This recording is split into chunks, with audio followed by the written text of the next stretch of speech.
Este es el video número 6 en nuestra secuencia. Estamos tratando de explicar por qué el agua que es polar no se mezcla con el aceite que es no polar. Esa es la razón. La cuestión es cómo sabemos cuando algo es polar y cuando es no polar. Y les dije que lo primero que teníamos que hacer era saber la fórmula del compuesto. Segundo, saber dibujar la estructura de Lewis. Y en eso fue que nos quedamos. Y la estructura de Lewis no es nada más y nada menos que coger cada elemento y representar los electrones de valencia que tiene el elemento con unos puntos que se ponen en 4 sitios diferentes y tratar de juntar esos elementos con otros elementos en forma tal que cada elemento termine siendo como un gas noble, con 8 electrones alrededor, excepto el hidrógeno que tan solo le hacen falta 2. Y entonces les dije que había excepciones, y eso es lo que vamos a discutir ahora. Por ejemplo, vamos a hacer la estructura de Lewis para tricloruro de fósforo. Tendríamos fósforo, cloro, cloro y cloro. Fósforo está en el grupo 15, por lo tanto 5 electrones de valencia. Cloro está en el grupo 17, por lo tanto 7 electrones de valencia.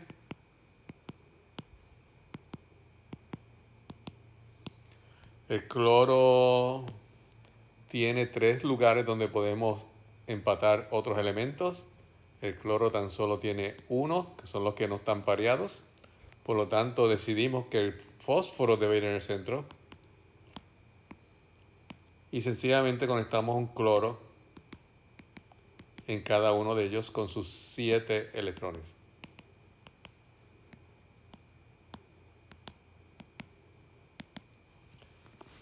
Por lo tanto, la estructura de Lewis para tricloruro de fósforo es algo así, en el cual el fósforo tiene 3 grupos enlazantes y un grupo no enlazante. Los enlazantes son los que tienen un elemento al otro lado. Los no enlazantes no tienen nada enlazados a ellos, por lo tanto, no enlazantes. Y eso está bien, eso es sencillo, eso es una estructura de Lewis bien fácil. Pero ¿qué pasa si esta es la estructura que tenemos que hacer? Por lo tanto, en este caso, y estos son fórmulas de compuestos que sabemos que existen. Por lo tanto, debe haber una forma de representarlo. En este caso tendríamos 5 cloros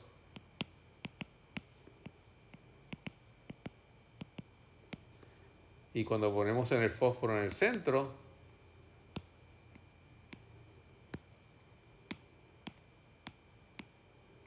tan solo tenemos 3 sitios para empatar. Y el cloro tan solo puede empatar en un solo sitio. Por lo tanto, tenemos un problema.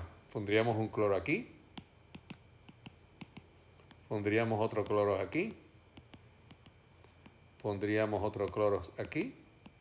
Y todavía nos faltan 2 cloros más. Y la única forma de hacer eso es haciendo lo que la naturaleza hace. Y una vez más, recuerden que esto es una súper simplificación de la teoría cuántica que no tuvimos tiempo, desgraciadamente, para discutir. Lo que vamos a hacer es que vamos a expandir el octeto. ¿Qué yo quiero decir con eso? Que vamos a coger estos 2 electrones que están juntitos y los vamos a separar. Cogemos los 2 electrones que están juntos y los separamos. Ahora podemos poner un cloro aquí y otro cloro aquí. Y ahora chequeamos. Ese cloro está bien, tiene 8. Ese cloro está bien, tiene 8. Ese cloro tiene 8. Ese cloro tiene 8. Ese cloro tiene 8. Y el fósforo tiene 10 electrones. Por eso es que le llamamos un octeto expandido.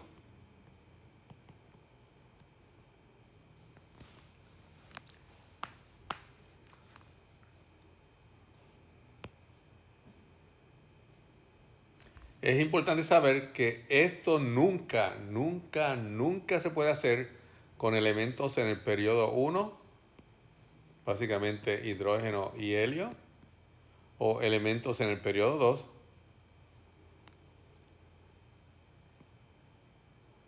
debido a la teoría cuántica, los elementos pueden expandir su octeto solamente si están en el periodo 3 o más bajo, 3, 4, 5, 6.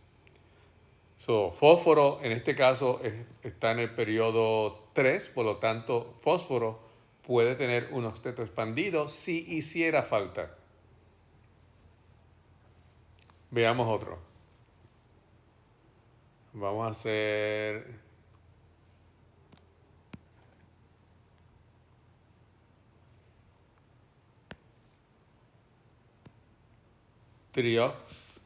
trióxido de sulfuro. Tendríamos el azufre y 3 oxígenos, todos ellos en el grupo 6. Recuerden que lo máximo que podemos poner son 2 electrones juntos en uno de los cuadrantes. Los que están sencillos, ahí es donde vamos a hacer las conexiones. La forma de saber cuál va en el centro, todos ellos son iguales, todos ellos tan solo tienen 2 sitios para empatar. La mejor forma de saber cuál va en el medio es imaginándonos o aplicando lo que hemos aprendido de que éramos pequeños, que la naturaleza tiende a ser simétrica. O sea que vamos en este caso, para hacerlo simétrico, vamos a poner el azufre en el centro y los oxígenos alrededor. Empezamos con el azufre.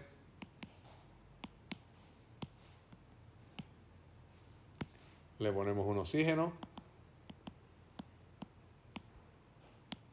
Le ponemos otro oxígeno.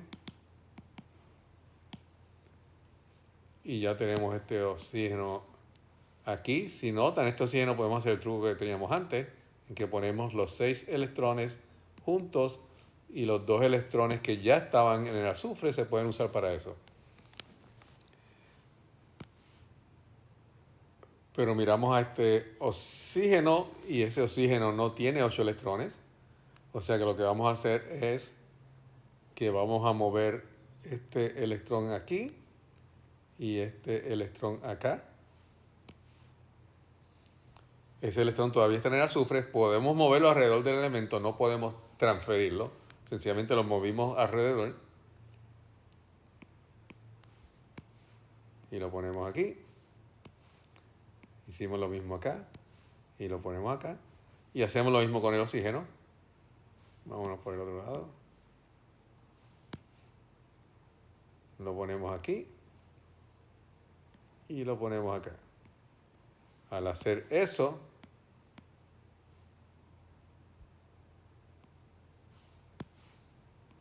tendríamos aquí.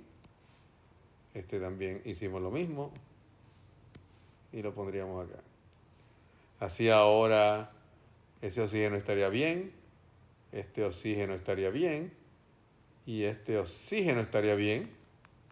Y tenemos el azufre con 10 electrones. El azufre, eso significa que tiene un octeto expandido. ¿El azufre puede hacer eso? Vamos a ver. El azufre está en el periodo 3. Cualquier elemento que esté en el periodo 3 o más bajo puede hacer un octeto expandido, si fuese necesario. Y la estructura de Lewis del azufre sería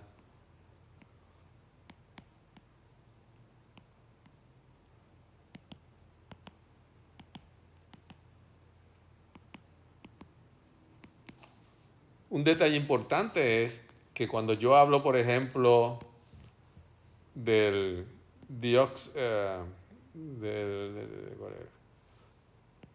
de metano, que sería algo así, podemos decir que el metano tiene 4 áreas de enlace y todas son verdaderamente de enlace.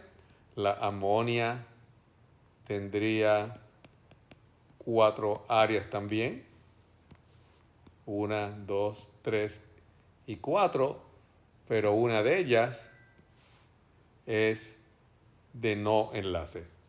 3 de enlace y una de no enlace. El punto que quiero traer a colación es que siempre que haya electrones entre dos elementos, sea un enlace sencillo, un enlace doble o un enlace triple o lo que sea, se cuenta como una área. Por lo tanto, este azufre tendría 1, 2, 3 áreas de enlaces. Eso es importante para algo que va a venir pronto. Y eso es lo que llamamos un octeto expandido, que tan solo ocurre con elementos que están en el periodo 3 o en periodo 4, 5, 6. ¿Cuál sería la otra excepción? La excepción clásica es boro. ¿Qué sabemos de boro? Sabemos que boro se encuentra aquí, en el segundo periodo, con 5 protones, 2 niveles de energía, y tiene 2 electrones y 3 electrones.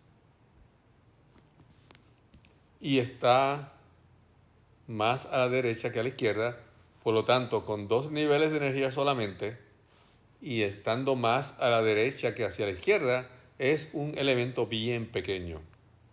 Y eso causa un cambio en la estructura de Lewis. Boro, por ser tan pequeño, si tratamos de poner 8 electrones alrededor de boro, los científicos llaman esto que tiene mucha densidad eléctrica y no es estable. Por lo tanto, boro es una de las excepciones en las cuales con 3 electrones de valencia se puede combinar, por ejemplo, con hidrógeno.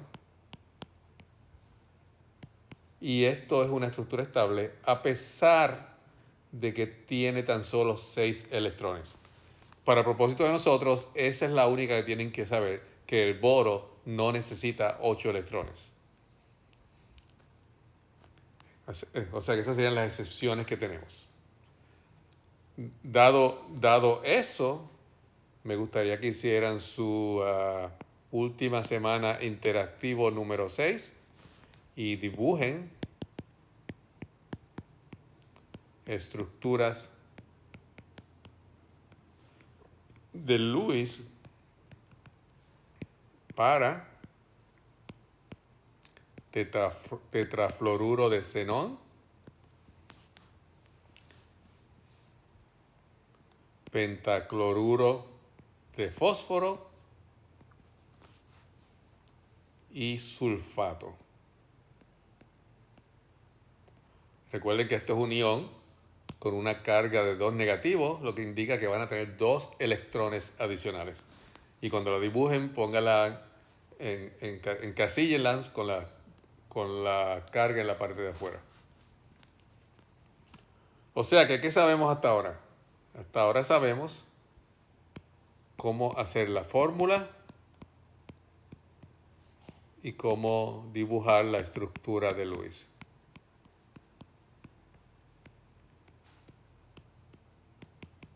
Lo próximo que tenemos que aprender es cómo hacer la geometría molecular. Y antes que digamos nada más en cuanto a eso, esto es lo que quiero que necesito que hagan algo. Miren alrededor, miren todo lo que puedan ver y díganme algo que no está en 3 dimensiones. Aunque sea un papel, el papel tiene un ancho. O sea, vivimos en un mundo que es de 3 dimensiones. Por lo tanto, estas moléculas tienen que tener 3 dimensiones. Por ejemplo, metano no puede ser así como una cruz emplastada en el papel. Metano va a ser como un jumping jack, de eso que uno usaba para jugar anteriormente. en el cual este símbolo indica que está saliendo de la pared hacia donde mí, es como la perspectiva. Este símbolo indica que se está alejando de mí y la línea sólida significa que está en el plano. Esta sería la estructura de metano, que se conoce como una estructura tetraedral. Para nosotros poder entender que el agua es una molécula polar, tenemos que saber la estructura, la geometría molecular del agua. Así que vamos a hacer eso. ¿Qué es lo que vamos a hacer? Vamos a coger, primero que nada, la fórmula del agua. La estructura de Lewis del agua, que la sabemos.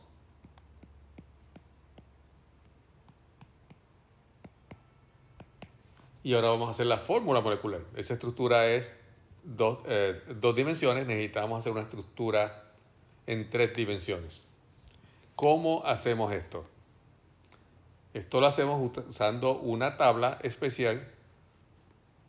Una vez determinamos esto, esta molécula tiene, mirando el átomo central en este caso es oxígeno, solamente mirando el átomo central que es oxígeno tiene 2 enlaces, 2 áreas de enlaces y 2 áreas de no enlace.